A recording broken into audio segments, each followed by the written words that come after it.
Hello and welcome to Lockdown Beers here on Thursday. And boy, oh boy, we've got a lot to go through today because we've got a All Black squad, we've got a Wallaby squad for the weekend. We've also got an announcement about Moana Pasifika's head coach.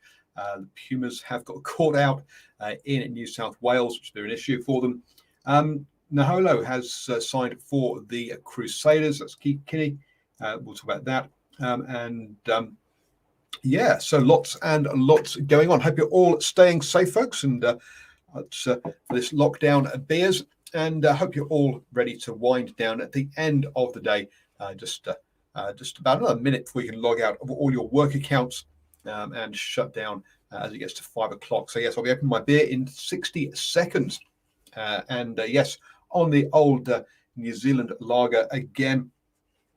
So we'll crack that one open soon. Looks like I'm on my own. I was hoping someone else would be joining me, but it looks like I'm going to be on my own for this one. So yes, we'll go through all of that kind of news in the next half hour or so. So I hope you're all, all staying safe. A bit wet and rainy here in Waihi, unfortunately, as I just wait for 30 seconds until I can open that beer up.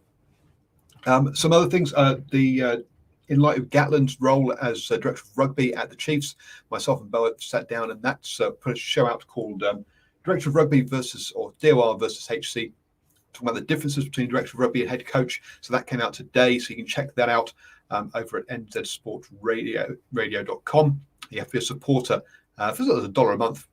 You can be that to get that one.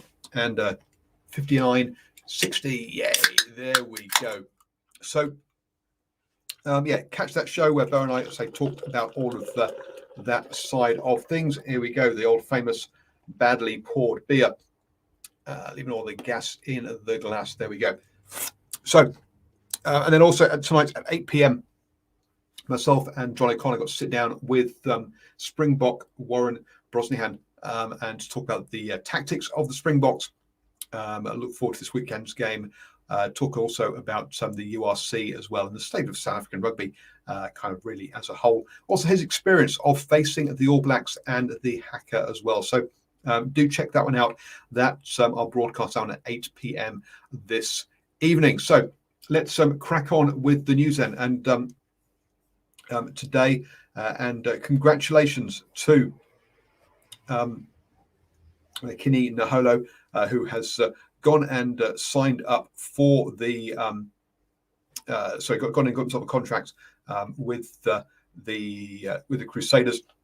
Someone who was with the Chiefs, but unfortunately has had horrible injuries over the last 2 or 3 years, and really has held him back. So this opportunity now for Kini Naholo, not Waisaki, his older brother, with the Crusaders, is a real good opportunity for him, and wish him the best in that one. As I say, injuries have held him back, so let's hope that he stays injury-free and is able to play for the for the Crusaders as in his time there. Other news today, then, and yes, as we said, we have a head coach for Moana Pasifika. Congratulations to Aaron Major, who is that head coach. He will be announcing his coaching team and squad over the next couple of weeks, like you said. So looking forward to that. Myself and Stephen Harris sat down and went through figuring out what we thought the Moana Pasifika squad would be. So you can go and watch that one. We go through. We run through basically the Samoan and Tongan national squads. Also, we look at all of the. We've also looked at all of the NPC squads, trying to find all of the eligible players for Moana Pasifika and who we think they will and will not sign. So that's a cool show that myself and Stephen did. So you can go check that one out as well over at nzsportradio.com. On both of those. Josh is saying stockpiling players again at the Crusaders. I'd say he's had his opportunities at the Chiefs, but he's just been injured. And I think that's probably going to be a reason why a lot of other Super Rugby franchises will probably have shied away from signing him. He does have those injury issues. But clearly, the Crusaders can afford to take a punt on a third or fourth choice, or a fourth or fifth choice winger, can't they? When they've got players like Bridge, Reese, Lester Fanganuku, all down there. So hey, yeah, as a fourth or fifth choice, why not have a player like that? He's got potential, but hasn't been able to show it so far. Joining me then, Stephen Harris. How are you doing, sir? Yeah, good. Thank you, Paul. Sorry, a little bit late, but always good to be on the 5 o'clock beers show. I was just trying to think to myself though, how does Kini Naholo, Kini Naholo, Kini Naholo? You can't just copy your brother on everything. Have you got to be your own separate chant, surely? Got to come up with something. Yeah, true. They need a chant. New. Need a chant. It does need a chant, I agree, but it's got to be different to Waizaki Naholo.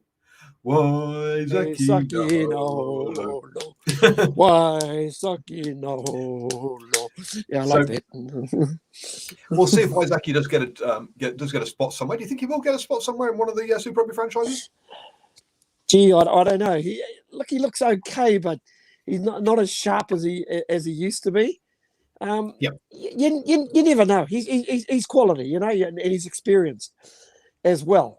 But boy, some lot of good young wingers running around at the minute, and some really good Fijian wingers running around. So yeah, he might be a chance. He might pick up a contract. Who knows? I know the Highlanders have still got a wing position open from what I read on a piece that I saw today. So yeah, there's definitely an opportunity. Yeah, they've gone back to the well and brought back players, and it's not been particularly successful for them recently. So let's if he does go down, let's hope it is more successful than some others have been. So obviously, think about Milner Scudder, who unfortunately never really managed to get back after those injuries, and that's been really Waizaki Naholo's problem, is that he's been over at London Irish for 2 or 3 years, played a handful of games again because of injuries. So another player that hopefully he will be he'll be getting fit. Your thoughts on Aaron Major as head coach for Moana Pasifika? Yeah, it's probably the worst kept secret, isn't it? We kind of got that wind of that a few weeks back, that he was probably likely. I mean to say, they'd also kind of announced it. He was likely to be the head coach, and etc. And hey, voila, he's the head coach. So yeah, hardly some. Well, look, they put a thing out there saying, "Hey, where do you think we'll be playing next season?" It's like, well, you've already told us you're playing at Mount Smart. Surely, we all know you're going to be playing there. So there wasn't much suspense in that one either. Yeah, exactly. We had a fair idea. Listen, the upside is they've picked up a coach who's got Super Rugby experience. He'll basically know what's required with this group of players. So he'll know the expectations is what I'm saying. Whether the squad that he's able to put together, which is the next thing that we're awaiting, that'll be the interesting. We've heard rumours about certain players making the squad, but hey, we'll wait till they fully announce that team. Yeah, look, as always, Steve and I have done a show about it. But also, to me, yes, he's got experience, but I don't think he's really been successful anywhere yet. He wasn't successful at Leicester Tigers. I don't think he was particularly successful down at the Highlanders either. He wasn't a disaster down at the Highlanders, but he wasn't particularly successful down at the Highlanders. So, yeah, I think this is also his last chance saloon in some ways as well. He has to prove himself here that he is up to this level. So it'll be interesting to see how he goes. I say, not someone that I'm not expecting great things from him, but we'll wait and see on that one. Next up, we've got the All Blacks matchday squad for this weekend against the Springboks. A couple of changes in there, but again, pretty much a first choice team here. We're not talking. This is no way like the second test against Argentina, where there are like 13 changes. There are a couple of changes in this one. So you've got Moody, Taylor, Lualala up on the front row, with Retallick and Barrett in the engine room. Ikiriwani and Artie Severe moved to 7, allowing Luke Jacobson to come back. Obviously, he was ill and a late omission last week, so I'm not surprised that he's come back into the side. Webber and TJ switch around. So Webber starts with Bowden Barrett. Havili gets partnered by Antoinette Brown coming back from injury as well. So perhaps our first choice combination there. Back three of Awani, Reese, and Geordie Barrett there with obviously Bridge and also Jordan dropping out of the match day squad there. Onto the bench, Amua, Bauer, Swangafasi in the front row with Tupolotu again available in the engine room with Blackadder on the bench this time. TJ, as I said, there. Richie Moanga straight out of MIQ and into straight into squad, and Dame McKenzie at 23. So DMAC in a different role this week. Last week, obviously, he was the fly half replacement. Not that anymore. Overall thoughts of the squad there, Sim? I think the playing 15 is definitely the side I think they would have liked to have started with last weekend. Of course, I do like the look. The loose forward mix just seems to have a, shall I say, a better feel about it with an open side flanker there to challenge Quagga Smith. I think that'll obviously that'll give an opportunity for the likes of Ari Savia to roam. I like the skill set of Jacobson coming in the side. I suppose the guy who was a little bit quiet, and I just got a message that just popped up on our rugby chat pretty much from John O'Connor, and he pretty much said that, if the All Black forwards don't dominate, you won't see much of Akira Ioane. But, to be really honest, I don't think he helped himself and got himself into the game, although there was one pass I think he may have got from Retallick. Really and truthfully, I don't think he expected the pass at all at that time. So he really needs to show that he can actually stand up against a real tough pack in the Springboks. In terms of the back line, I think that's probably also close to the back line. If Anton Leonard-Brown had been available, that they would have played. Probably the only question mark would have been whether George Bridge or the likes of Will Jordan would have started, but obviously they just didn't do enough to impress the coaches, hence Severus has come back into the team. Playing 15, beg your pardon.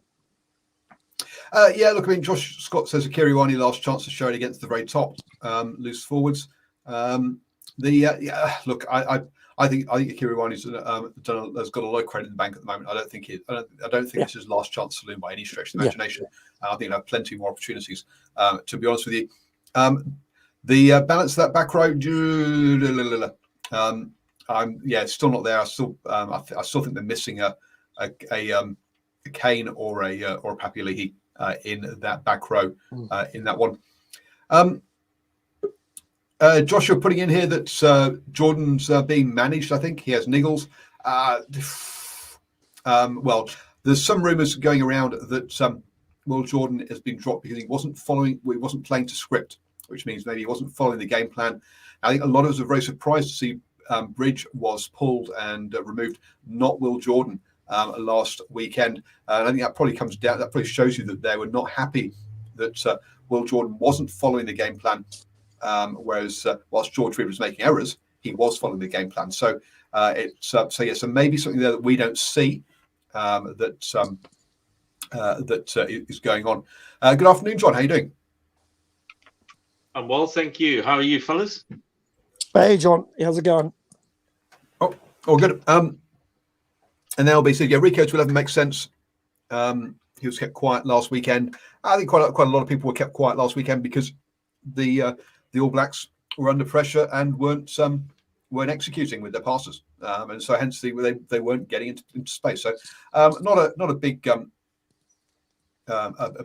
surprise there. So yes, that's the All Black squad. Any sort of quick comments on the All Black squad, John?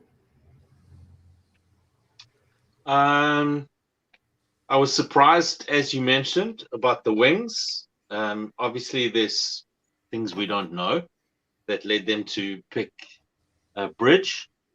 I think you can expect a barrage of high balls raining down. It's going to be like the Luftwaffe, I think, on Bridge's side of the field. after his lack of success. That's mainly my major surprise. I mean, there's the tournament is won if you're going to give Samoa a chance against sort of top 3 sides in the world opposition. This is probably the time to do it with the competition already set. Interesting that they've got both DMAC and Richie Moanga on the bench. That's interesting to me. Those were just my thoughts. Those are my major thoughts. So the All Blacks should put some heat on their forward pack this week. They got bested last game. They did, absolutely. This is an opportunity for them for them to show they can front up this week. Yeah, you're right. That balance of that back row is interesting with DMAC and Richie. This might be a sign that basically, I think look with Rico on there in the 11th jersey, he can always come in to 13. Yeah, and Anton Leonard-Brown can move to 12 if they have to replace the centres there. So I think that's probably their idea, and that either DMAC or Geordie Barrett would go onto the wing. Not particularly comfortable with that, but I can see how they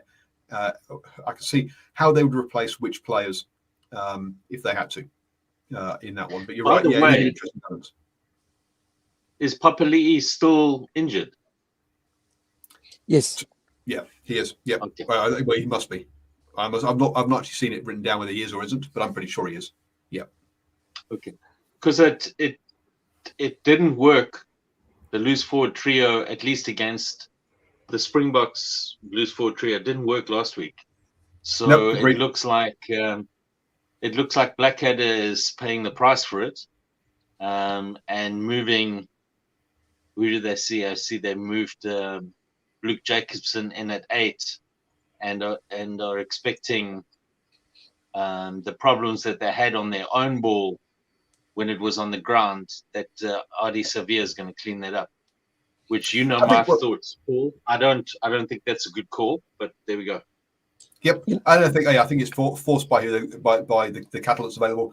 LB says, "How's Reece under the high ball?" Well, we'll find out this weekend. He's for a short guy, he's pretty good.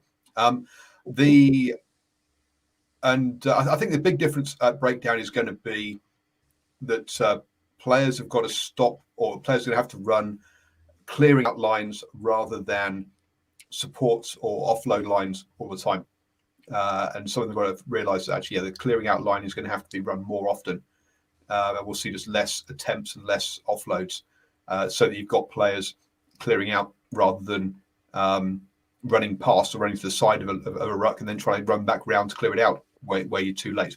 So I think that's a big change on to make on that side of things. Paul, if you recall,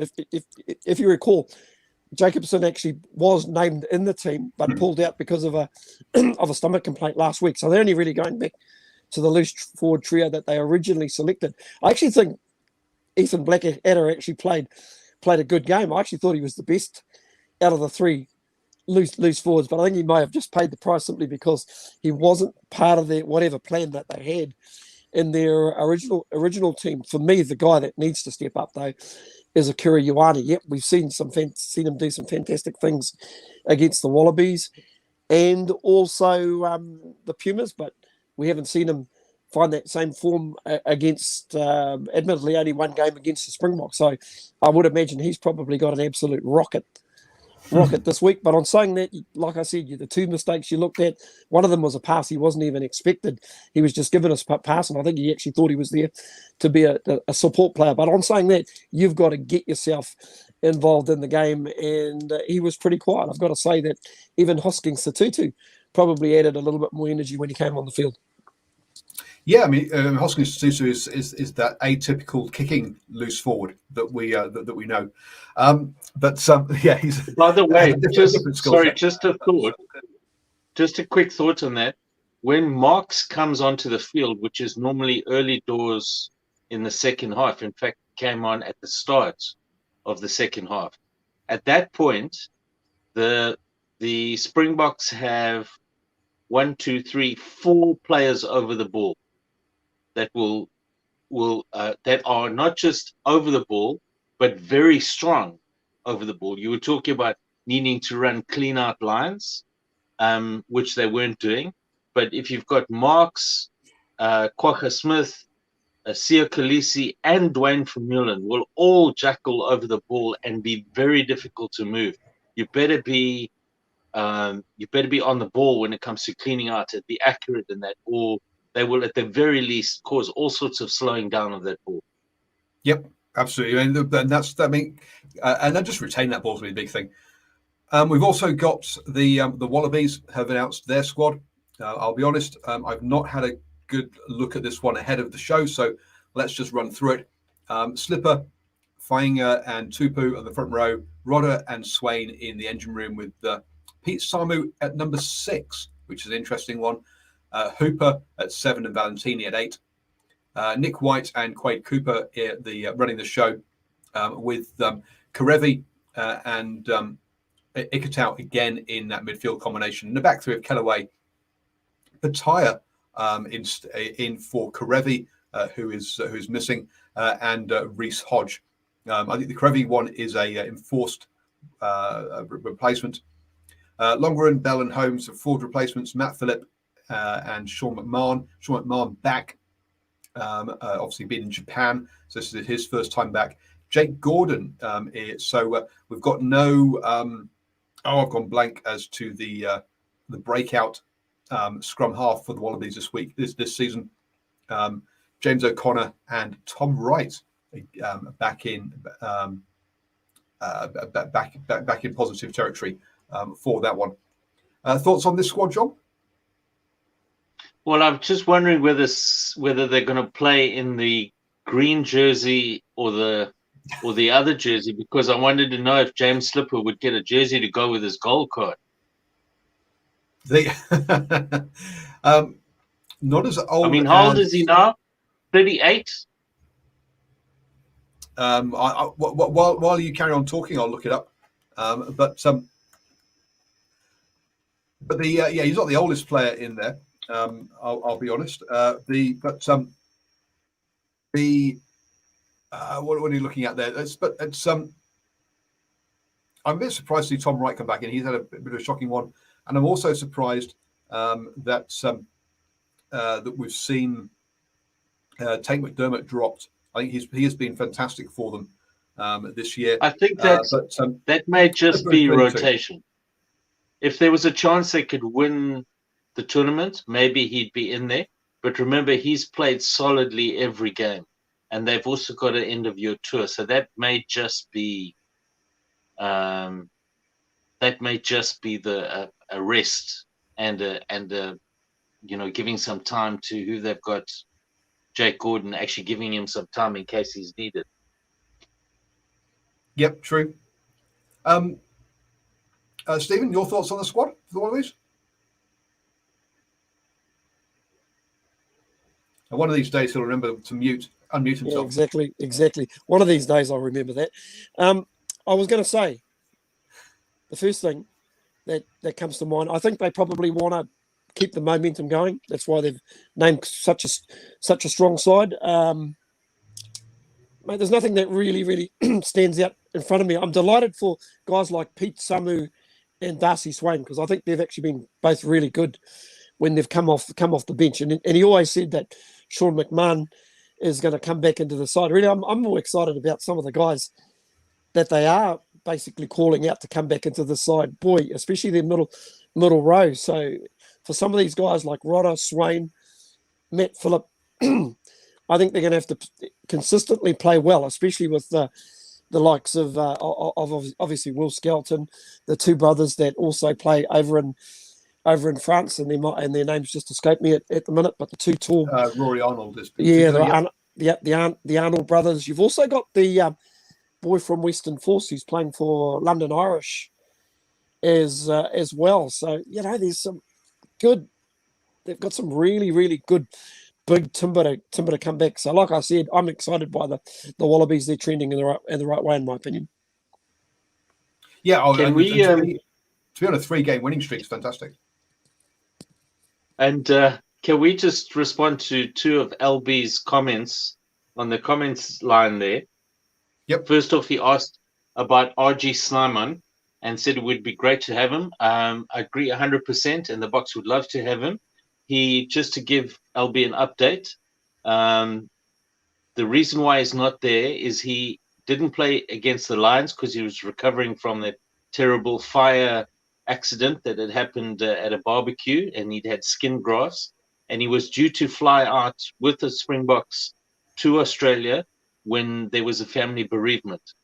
And so he remained in South Africa for that, support his family. And then because of the quarantine issues, he wasn't going to be able to make it out of quarantine in time to play any of the games.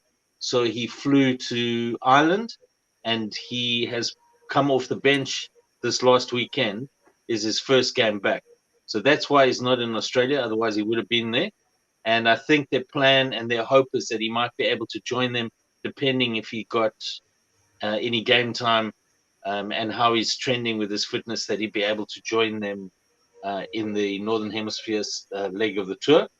And so far as LB's comment that 32 to 36 is peak age for Type 5, all I can say is, LB, we can only guess that you are not a youngster. And I think, look, I think historically it might have been, but I think in the modern age of strength and conditioning, that age has dropped considerably. And when we see players like Tanale, like Topu, the Tom and Thor, etc. I think this idea that you have to be a certain age to be a good Type 5 player is becoming a bit of an old one. But that doesn't mean there isn't space for late developers to come through. Oh, Paul, I was going to say, it's fair to say that a lot of props develop into good props in that mid to late 20s. You know, you mentioned Taniela Tupou as a player that I must admit, when he first came into international rugby in that first 2 or 3 seasons, there were question marks about his scrummaging, but he is getting better and better. But you know, scrummaging is a collective. It's not just about your props. It's sometimes about how much work you put in it. If a team has been basically beaten up at scrum time, they go away and put a little bit of work into it. You know, that's what it comes back to. And sometimes it could be as little as as missing your hit. I talked to my nephew a little bit, who plays a bit of professional rugby, and he said, listen, sometimes if you've missed that hit, you know, you laugh. But if you miss that, I laugh because you're calling it a bit of professional rugby when he's a Super Rugby player and also Well, I mean, so I'm playing it on the low side. But he said, scrummaging is actually a collective, and he said if you don't get something right on the hit, if you're not focused, you lose the hit. He said you're amazed how much you can actually lose a scrum. Yeah, a good old bit of strength helps, but I think scrummaging is very much a collective. And I think people just get a little bit carried away about a person's individual scrummaging technique. Absolutely. I mean, we always talk about the front row and scrummaging when actually, obviously they're very important, but also so are the locks who and put their weight. I mean, it's called the engine room for a reason, right? It's a whole bunch of power there. So you're quite right. It's collective there. When you referred to London Irish, you're talking about Rob Simmons. There earlier, Stephen, just for those folks who were wondering what that name was. There's the other guy. I was going to say, it's the other guy, Coleman. Sorry, yes, Adam Coleman is there as well. You're quite right. Yep, Adam Coleman. Boy, you know, when you sort of think about some of the cattle that they've got playing overseas, it's you know, they'll be looking back south and going, yeah, this Wallaby side isn't going too bad at the minute. You know, the one that comes to mind, it's just a question of, can anybody get him really, really fit, is Will Skelton. If he was properly fit. Oh, man. I think Saracens and that has always changed his has changed his whole approach to all of that. So yes. So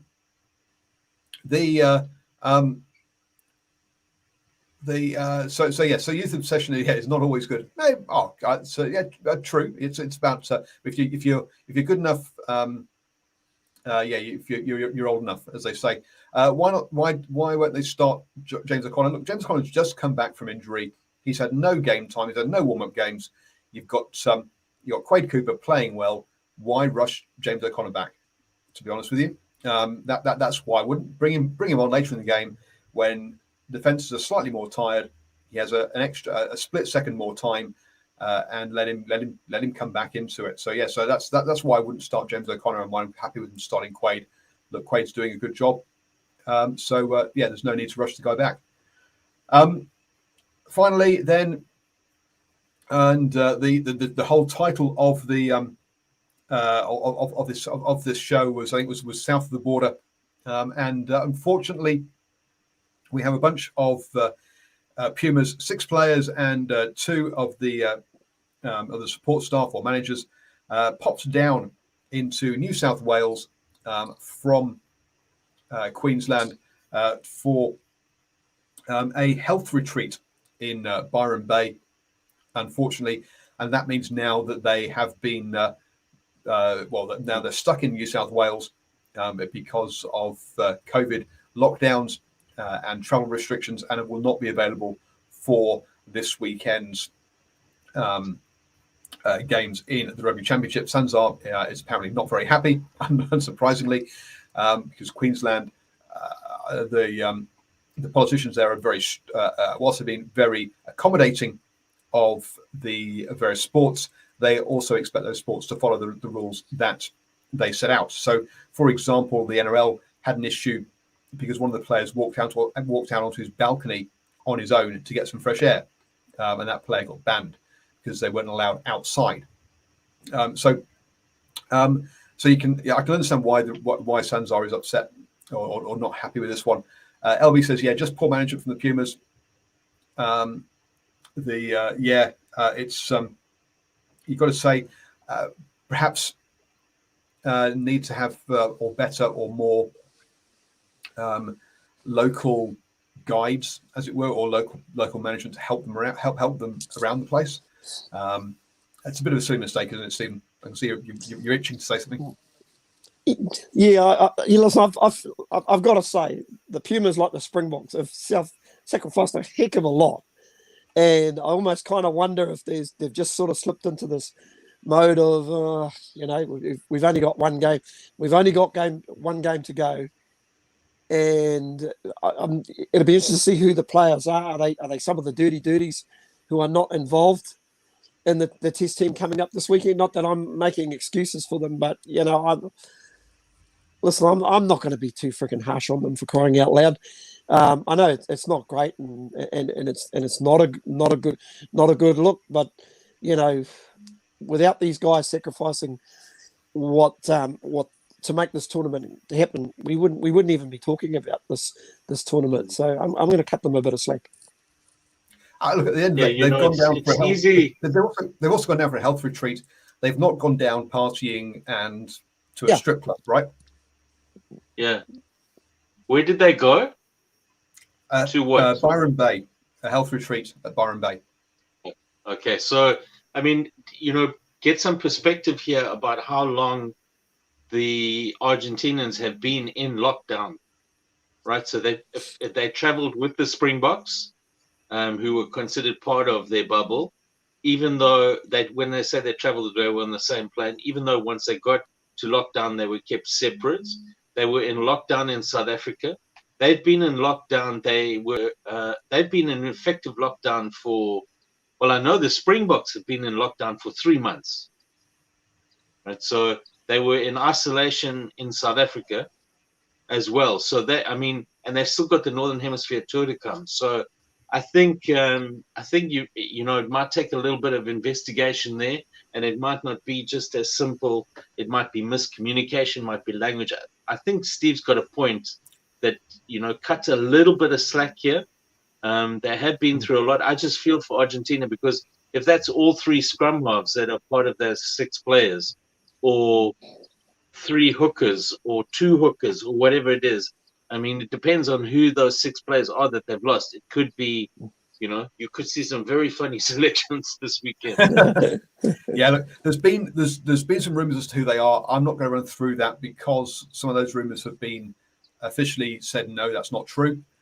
So I'm not going to name the rumours on here, because I say that some of those have already been discredited, and we'll just see, as John says, what is the lineup that we see this weekend. But yeah, look, not only that's but before they even got to South Africa, they were in Romania and Wales before that. It's been a long time on the road. It's just that, but surely there was a health centre they could have gone to in Queensland. It's just a shame, as you say. Look, they're not native English speakers, and so that probably doesn't help. Which is why I'm saying, yeah, some lessons to learn from this one are they probably need a couple more local guides to help them out when they're on tour, because it is a foreign language. It isn't easy. But then you're saying, oh, then those people are locked up in that bubble and stuff. Yeah, I agree. It's all not easy. Yeah, and I'm not going to bash the Pumas for this one. It's a shame. It's a mess up, but it's an admin mess up at the end of the day. Before we sign off, can I just ask, because I don't think I'll be able to join you tomorrow. I know you've gone through all the selections and the Springboks came up the other day, but I wondered if you could call up the Springbok selection for. I just have two things that I wanted to point out. If you can call it up there for us. Yep, we'll have it there in a second. So what are those things that you want to point out about that, John? Well, the first one is I want to point out that, and I've gone, Trevor Inyakane has shifted back from tight head to loose head. So he shifted in the year of the World Cup. He shifted over from loose head to tight head. He's done an excellent job there. And then in the week before playing the All Blacks, he shifted onto the loose head again, which was where he originally started his career. And I just wonder how many international level props can in back-to-back weeks against the All Blacks shift to either side of the scrum. Oh, look, I mean, now that we've got 23-man squads rather than 22-man squads, where you don't have to have that versatile prop, it's pretty much unheard of nowadays for props to go both sides, right? There's the odd one or two. We saw last year that Ofa Tuangafasi and Carl Tuanakafi both tried switching for the Blues. It didn't really kind of work as they were trying to prepare for the Rugby World Cup to try and sort of, that's 2 years ago now, where they were trying to sort of get that ability into that squad. But yeah, you're quite right. He is a special player. It's very rare nowadays. It's very rare, and he's a very, very talented player. He also wins turnover ball on the ground, plus being an absolutely, from what I can gather, an exemplary team man, a real bringer of joy into the squad. And I do hope that one day, when he's playing in this tournament, at least against one of the Southern Hemisphere sides, you'll get to see his try-scoring celebration, because it is a sight to see when he starts dancing. So that's number one. The other one is I was hoping when you called up these names, you would call up their full names, because I wanted to see you give a go at Ox in Chair's actual first name. Okay, I'm just going to try and find it written down somewhere so I can try reading it. Paul, I was going to say while you're doing that, something that I just picked up on the Twitter handle, AP Kronia, who's a freelance journalist in South Africa, got a Twitter handle as well, mentioned 7 Black Africans in the Springbok starting lineup, and no one's even batted an eyelid. Quite wonderful. Could you imagine the situation even 4 years ago, regardless of the weekend's results? And South Africa is winning.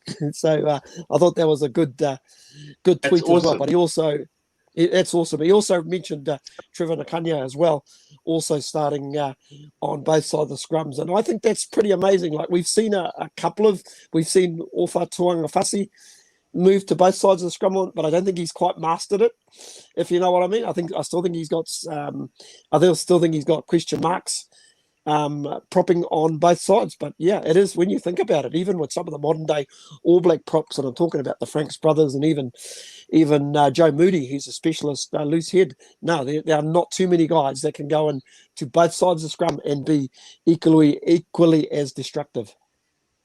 So obviously, And you do realise the player that is on the other side of that front row is Retsungo Fundivesi, Tizigo Neche.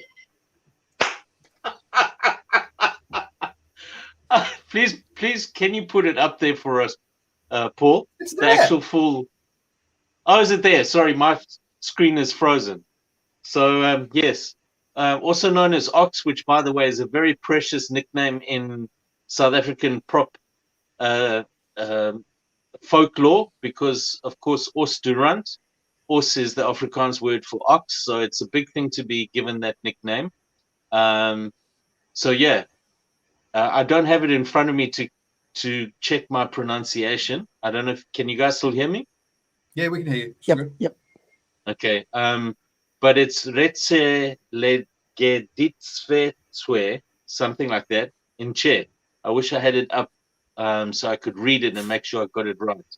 But final thought on Saturday's game is that you do realize that that it's an All Black front row that starts against the All Blacks.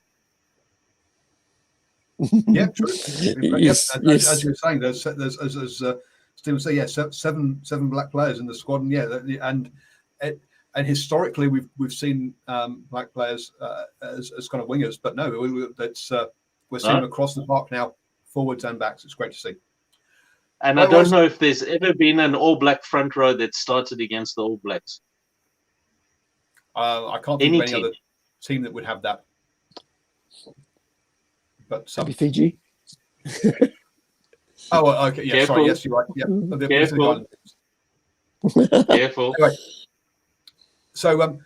so thank you everybody for joining us for Lockdown Beers. Back tomorrow at 5 p.m. Don't forget that 8 p.m. tonight we'll be live with the not live. Sorry, we'll have a recording broadcast of Springbok Warren Bosnian talking about the Springboks tactics, talking about the situation of rugby in South Africa, and also his experiences of facing the All Blacks as well. So cracking chat that John and I had last night, and so we'll put it up. We're broadcasting now at 8 p.m. This evening. So do check that out, and thank you everybody, and enjoy your rugby this weekend.